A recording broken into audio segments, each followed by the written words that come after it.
Namaskar, hello friends, belated Bijoya greetings from Kolkata, and all of us are in great anticipation of Diwali and Kali Pujo this year. It's been a very funny year for reasons that I need not tell you so far. The last time we had met, there was an appeal from all of us to all of you that we must avoid crowding inside the pandals, on the roads during the Durga Puja.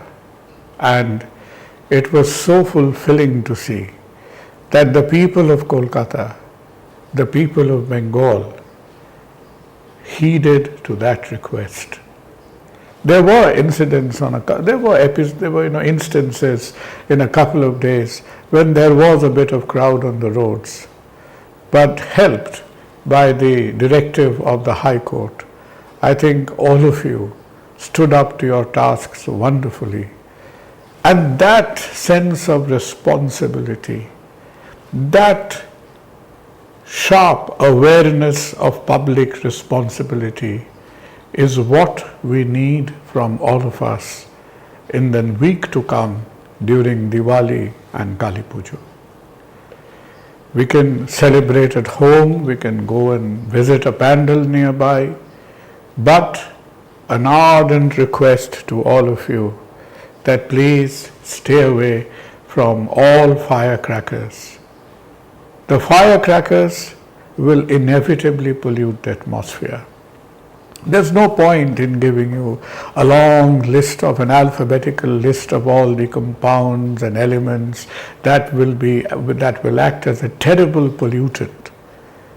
But what is far more important to realize is that these pollutants will not just increase the atmospheric density that helps in the spread of respiratory infections, but it will make those people who suffer from respiratory problems, from COPD, asthma, recovering from lung infections, it will make them so much more vulnerable to get worse and perhaps may need hospitalization.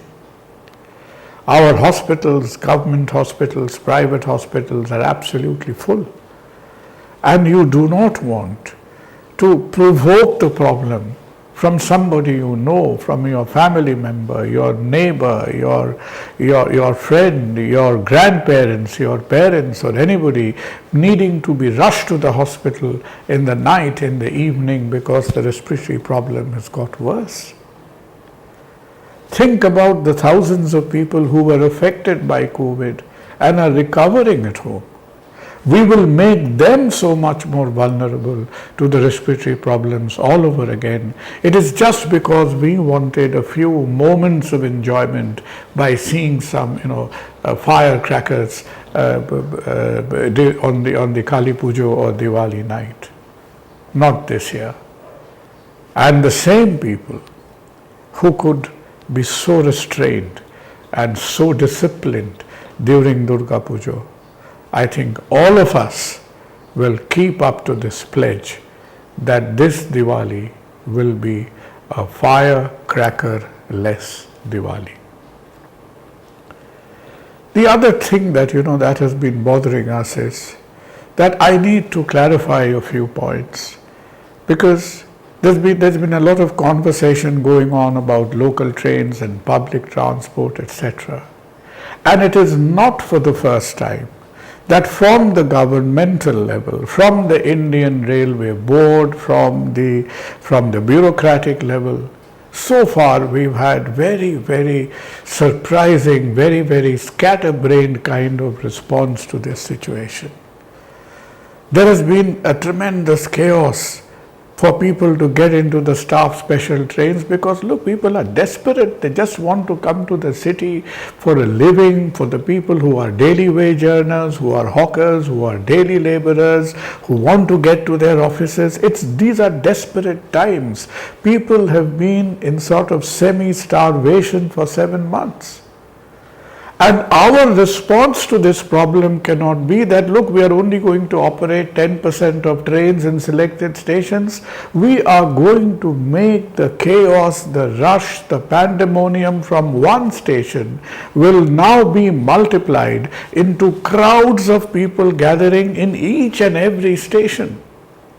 So forget about the escalation of infection that could have increased from a crowded train.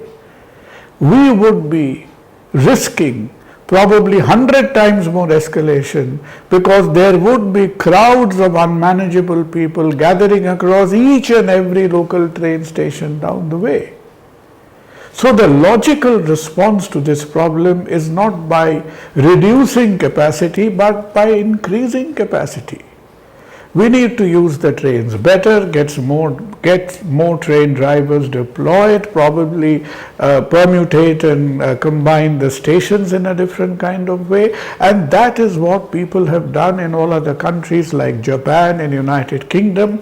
And the problem can never be that you run empty trains, but absolutely densely packed people in the stations, in the platforms, in the precincts, who are completely chaotic and unmanageable. So I would definitely request a rethink on behalf of the people who are planning this, because the bits and pieces of what we've heard from the meeting that happened last evening has been absolutely confounding and confusing. Overall, we need to hold on to our horses a little bit longer. After a 7-month-long battle, since October, we are seeing a drifting down in the trend of infections in the country overall. The numbers are coming down, the test positivity rate is down.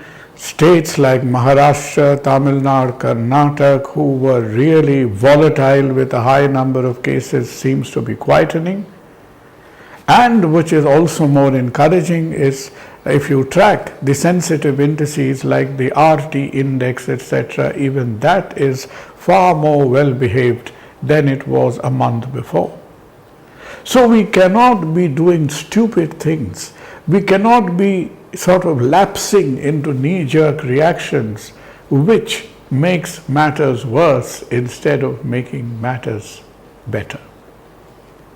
In Bengal, so far, we are not too unhappy with the post-puja situation. But mind you, we have to watch it out for another week, 10 days to come. It may be a bit too early to make the final comments as to whether we see a substantial spurt in infections post Durga Puja. But what Bengal has really been mysterious about is considering the fact that the infections in Calcutta is almost nearly touching 1,000 per day. Our mortality is around high 50s to 60s. Somehow, we have disappointed ourselves in not being able to increase the number of testing. And in some public forum, one very popular newspaper of Calcutta today completely misinterpreted the situation and put the whole blame on people being not very keen to test. Now mind you, people are never very keen to test. Who wants to go and test himself for an infection which will keep us quarantined and isolated for 14 days? That is the job of the public health detection system. Not only to test the person, it is the job of the doctor, it is the job of the public health system, not only to test out the people who are symptomatic, but also to test a larger number of people who could be the possible contacts. We've been crying ourselves hoarse by saying that contact tracing is essential.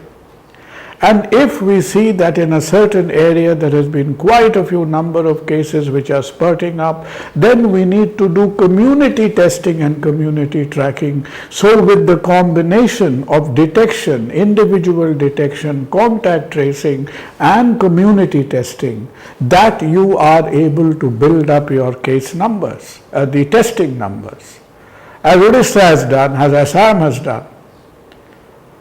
So I really think that this calls for more energy and more enthusiasm from the public health machinery of West Bengal. I think we will be very, very lethargic and sort of negligent and taking the easy way out just by putting the entire blame on people, that look, it is the people who are not coming out and testing. We will be lucky that at this insufficient levels of testing, if we do not see an escalation, all we say is we've been lucky. But should we see the infection increasing, say by another 10%, even more pressure on healthcare, even more scarcity of hospital beds, then I think there will be a lot of recriminations and a lot of reflections that if we had tested better, then we would have not had to face up to the crisis situation. We all hope and we all pray that that kind of crisis never comes. If I consider from the point of view of the first 3 months from March, when the central government was in total possession of the pandemic event management, pandemic control, the daily 5 o'clock bureaucratic sort of boring meetings, etc. Then after 3 months, the central government disappeared and it became a property of the state governments, when 30 states had 35 different ways of pandemic management. So all we pray at this very, very critical juncture is the similar chaos should not permeate as far as vaccine selection and management is concerned. Whatever goof-ups we have done during the pandemic management already has been very expensive in terms of the total intensity of infection in India could have been far reduced if we had followed the lessons from the other countries of Southeast Asia, say a Japan or a Thailand or a South Korea. We were far late in stopping the international arrivals. We were completely scatterbrained in planning the lockdown. We were totally haywire as far as the migrant labor shifting around the country was concerned. So it is our wish and prayer and our request at this stage that in terms of selecting a vaccine and distributing a vaccine, I hope the country doesn't face another chaos again. There has to be a lot of granular thinking. There has to be a lot of specific thinking, and a vaccine cannot be a bit of a chocolate that is given out and distributed at the end of party political rallies. We have to get more serious about public health than that, because that is the last hope that this nation of 135 crores have got, that with the cover and protection of vaccination, this country and its struggling people can get back to a normal life. I hope all of you have a good Diwali. Once again, have a Diwali without pollution, have a Diwali without noise, and let all of us have a Kali Pujo which is respectful, which is quiet, because in this Kali Pujo, I don't just think of my enjoyment, I think about your safety. God bless you all. Thank you.